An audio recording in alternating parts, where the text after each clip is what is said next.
What is the craziest probate listing I've ever had? Well, this one might qualify. Let's take a look. It is something else.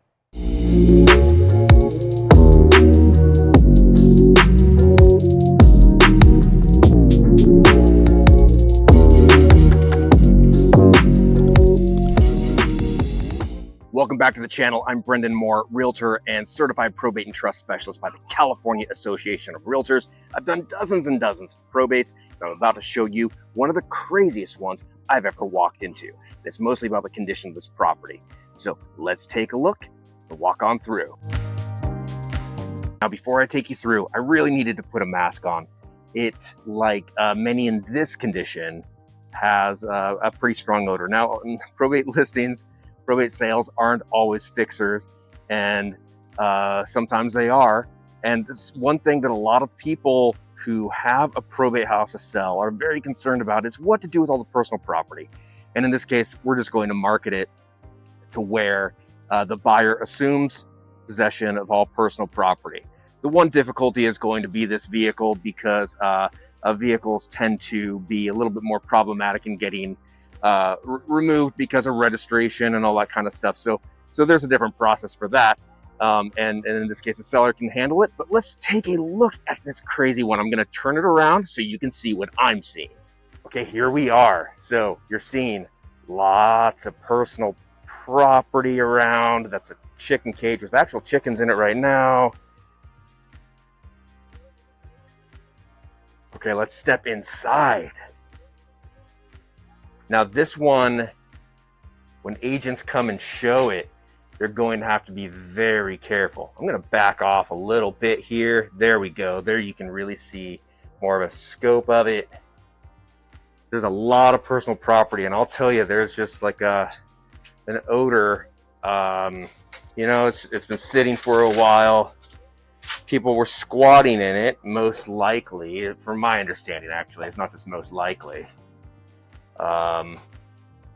That's where the laundry area is in this one. But you can see over here, the light's not helping, but you know, this is all these appliances are used and old, and I've talked about this before. Let's just say this was a totally clean but 1980s or even 1990s house. An investor's going to pull all this stuff out anyways. In this case, there's a lot more work because of all the personal property and all the dumpsters and everything. And there's restricted items when it comes to dumpsters, like mattresses cost more, things like that. Here's the garage. Non-operational garage door really falls right off the frame. Looks like this was maybe a laminate floor. Can't tell. Yeah, looks like it was laminate. So at one point, this was a nice home. Popcorn ceiling. Now look at all this. There's just so much personal property everywhere. And I cannot stress enough how stinky this one is. But an investor's going to love it. They're going to come in. They're just going to throw all this stuff out. And they're going to fix it up.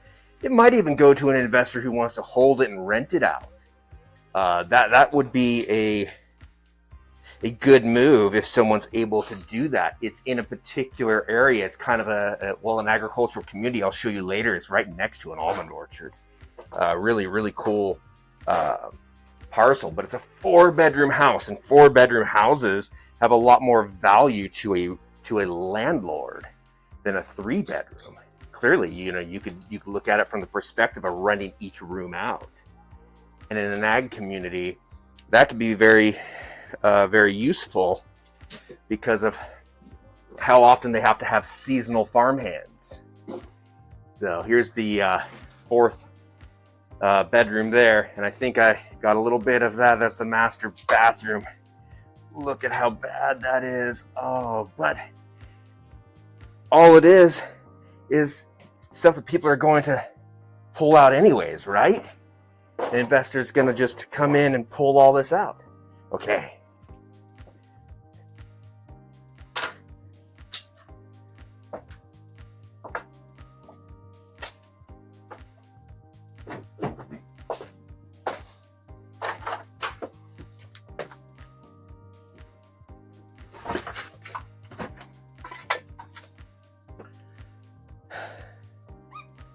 All right, I'm in the backyard now. Oh, the mask is off, and now I can breathe. And I'm sorry, there's some dogs yipping, so hopefully my voice isn't being drowned out by that. But here, let's take a look at what's going on in this backyard. The roof actually looks like it could be in decent shape. Stucco exterior. I always like it when I see houses with an exterior that is more maintenance free, and an investor is going to like that too. If you have a house with like wood siding, T111 is really common. That could be more problematic. There's more maintenance, more likelihood that it can be susceptible to wood rot and have to be replaced and maintained more often. But stucco is really nice because it's easier to maintain. Now over on this side of the house over here, we definitely see a lot of overgrowth.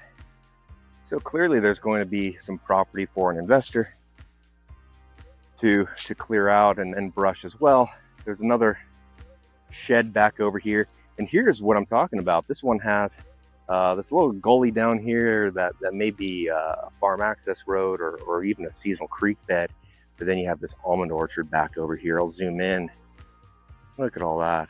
In an area where there's lots and lots of almond orchards. So there you have it. Now, something that you might be thinking is, would it be beneficial to the estate, the sellers of this house, to clear all this personal property? Would there be a benefit pricing? And really the answer is yes, but it's very common in probate that the members of the estate don't have the funds to do a lot to the property, including clearing out this much personal property.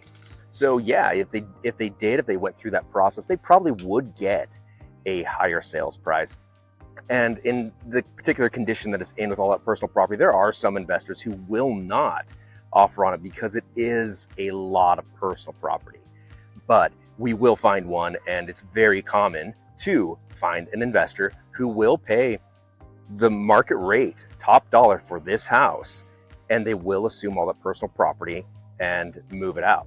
So if you are in that position to where there's so much stuff to do with the house, there's so much stuff to clear out, you don't have to do anything. All you have to do, hire the right realtor who knows probate front and back. And I have a great video on that on our channel about how to interview a realtor for probate sales, because you may not realize it. By far, most realtors have never listed a probate property, and they are significantly different and more complex from a listing agent perspective than a regular real estate sale. So really, you want to hire a realtor who knows what they're doing and knows how to market a probate property, especially in this type of condition. There are so many aspects of it. Please look at a video on my channel about how to hire a probate realtor, because that is really going to help you. And of course, if you are going through the probate process, maybe I'm your realtor.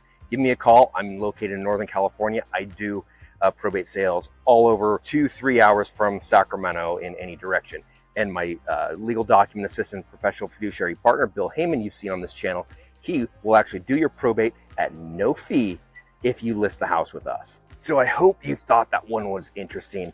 Man, it is a really, really stinky house. And I have to say, I may not have ever actually seen one in this type of condition, but we will sell it and we will get top dollar for the estate. Make sure to watch this next video linked called How to Hire a Probate Realtor. It gives you 10 interview questions on how to interview an agent for a probate sale, with a downloadable list of those 10 questions with some appropriate answers, as well as an additional 5 questions on that downloadable list. Check it out. You will save yourself a lot of headaches if you look at that, and you'll save yourself even more if you call me.